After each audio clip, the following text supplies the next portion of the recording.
Assalamu alaikum everyone. Welcome to the lecture number 3 of module 1 of Months Tech Bootcamp.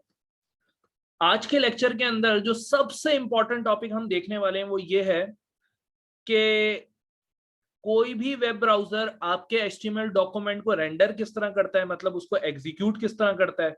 इसको हम कोई बहुत ज्यादा डिटेल में जाने वाले नहीं है। इसके लिए मैं आपको एक आर्टिकल रेफर करूंगा और उसका लिंक डिस्क्रिप्शन में ऐड कर दूंगा।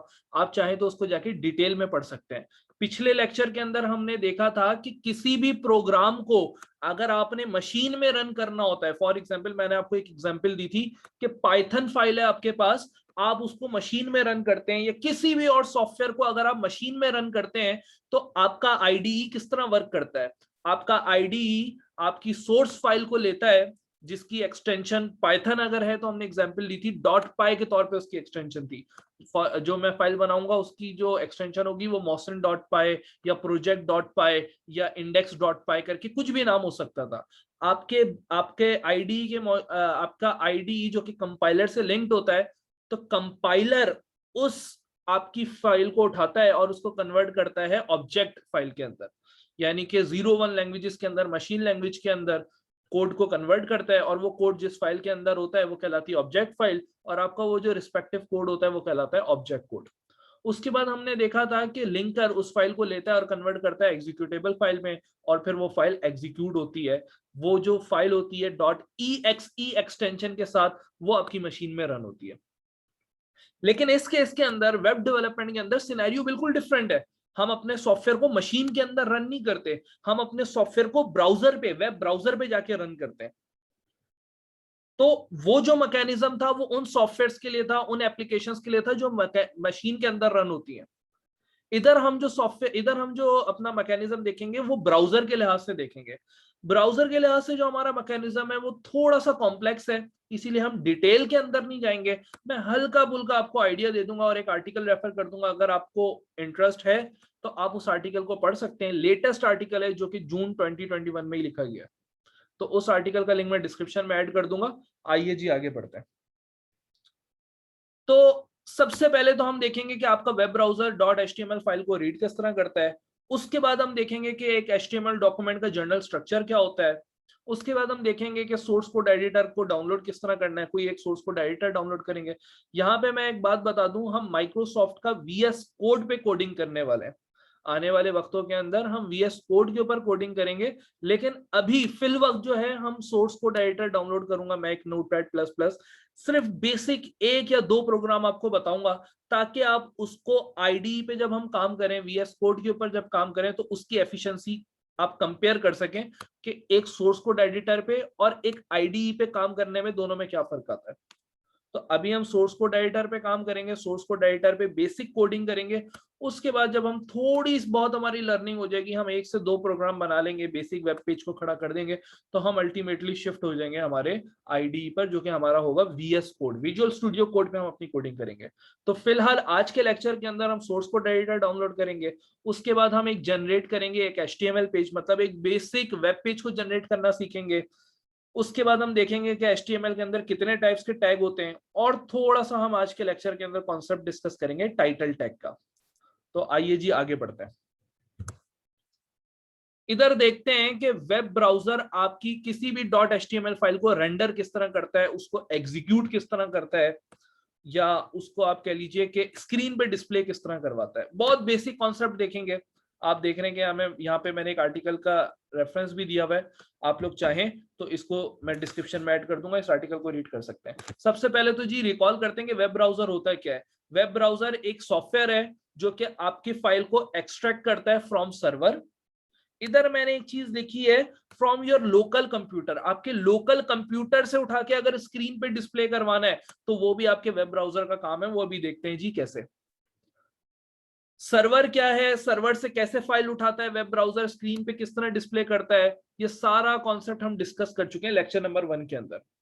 तो अगर आपको कोई कंफ्यूजन है तो आप लेक्चर नंबर 1 पे जाके आप ये सारे कॉन्सेप्ट डिटेल में अपने क्लियर कर सकते हैं। तो वेब ब्राउजर एक ऐसा सॉफ्टवेयर है जो कि फाइल को उठाता है सर्वर से, अगर वो फाइल सर्वर पे सेव है, या अगर वो फाइल आपकी लोकल कंप्यूटर के अंदर सेव है तो आपके लोकल कंप्यूटर से वो फाइल उठाता है और उसको स्क्रीन पे डिस्प्ले करता है। जाहिर सी बात है अभी जो हम कोडिंग करेंगे अभी जो हम फाइल्स जनरेट करेंगे वो तो हमारे लोकल कंप्यूटर में सेव होगी, हमारे डेस्कटॉप पे, हमारे किसी डिस्क में सेव होगी। तो इधर से भी आप देखें कि वेब ब्राउजर हमारे कंप्यूटर से वो फाइल उठाएगा और हमारे स्क्रीन पे डिस्प्ले करेगा। तो वेब ब्राउजर सर्वर से भी फाइल उठाने के कैपेबल होता है और आपके लोकल कंप्यूटर से भी फाइल उठाता है। दोनों काम वेब ब्राउजर के उनको उठाता है। फाइल जहां पे मौजूद होगी .html फाइल, वो उसको वहां से उठाएगा और उठा के आपकी स्क्रीन पे डिस्प्ले करेगा। ये आपके वेब ब्राउजर का बेसिक फंक्शन था।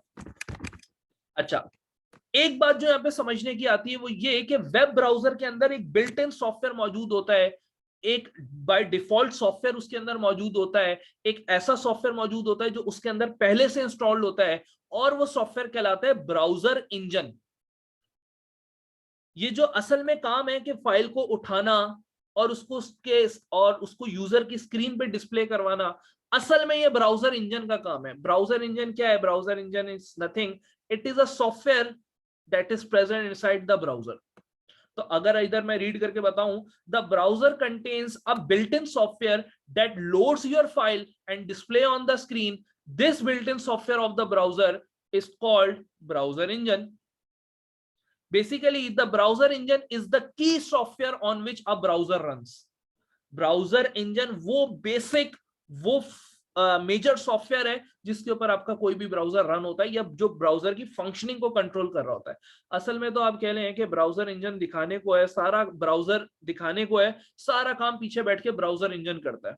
आप ये समझ लें जैसे आपकी गाड़ी है, उसका स्ट्रक्चर है, सब कुछ है, लेकिन असल में उस गाड़ी के अंदर काम क्या कर रहा है? उस गाड़ी का इंजन काम कर रहा है। आप उसके अंदर से इंजन को निकाल दें, वो गाड़ी आपके लिए बेकार है। बिल्कुल इसी तरह ब्राउजर के अंदर से आप ब्राउजर इंजन को निकाल दीजिए, वो ब्राउजर आपके लिए बेकार है। अच्छा, अब हम जानते हैं कि we have number of browser like Firefox, Google Chrome, Opera Mini etcetera. अब हर ब्राउजर का अलग ब्राउजर इंजन है, हर ब्राउजर ने अपने ब्राउजर इंजन को अलग नाम दिया हुआ है। तो आप इंटरनेट पे जाके सर्च कर सकते हैं और देख सकते हैं कि किस ब्राउजर का कौन सा ब्राउजर इंजन है। यहां पे मैं आपके सामने एक आर्टिकल रेफर कर रहा हूं, ये लेटेस्ट आर्टिकल है जो जून 2021 के अंदर ही लिखा गया है। आप अगर चाहते हैं, आप अगर देखना चाहते हैं बिल्कुल डिटेल में जाके मैकेनिज्म कि आपका वेब ब्राउजर किस तरह HTML फाइल में से कोड एग्जीक्यूट करता है और उसको किस तरह एग्जीक्यूट करता है, अगर आप टोकनाइजेशन का प्रोसेस, बाइट्स का कॉन्सेप्ट, ये सारे कॉन्सेप्ट्स देखना चाहते हैं तो आप इस आर्टिकल को रीड कर सकते हैं। मैं इसका लिंक डिस्क्रिप्शन में डाल दूंगा। लेकिन अगर आप ना भी इस आर्टिकल को रीड करें तो इसमें कोई मसले वाली बात नहीं है, हमारा आगे कॉन्सेप्ट चलता रहेगा। लेकिन अगर आप समझना चाहते हैं, जिस तरह आपने किसी प्रोग्राम को जो कंप्यूटर के अंदर ही रन हो रहा है, आपने उसका मैकेनिज्म देखा कि किस तरह वो आपकी प्रोग्रामिंग फाइल को उठाता है, हाई लेवल लैंग्वेज में लिखे हुए कोड को उठाता है कंपाइलर, उसको मशीन कोड में कन्वर्ट करता है और फिर वो एग्जीक्यूटेबल कोड में कन्वर्ट होता है। तो अगर आप इस तरह का मैकेनिज्म देखना चाहते हैं कि वेब ब्राउजर किस तरह वर्क करता है, तो इस आर्टिकल का लिंक आपको डिस्क्रिप्शन में मौजूद होगा। अच्छा जी, मिलते हैं लेक्चर नंबर 3 के पार्ट 2 के अंदर, और उसके अंदर हम देखेंगे कि HTML का बेसिक स्ट्रक्चर क्या होता है और बात को आगे बढ़ाएंगे। ओके जी, थैंक यू।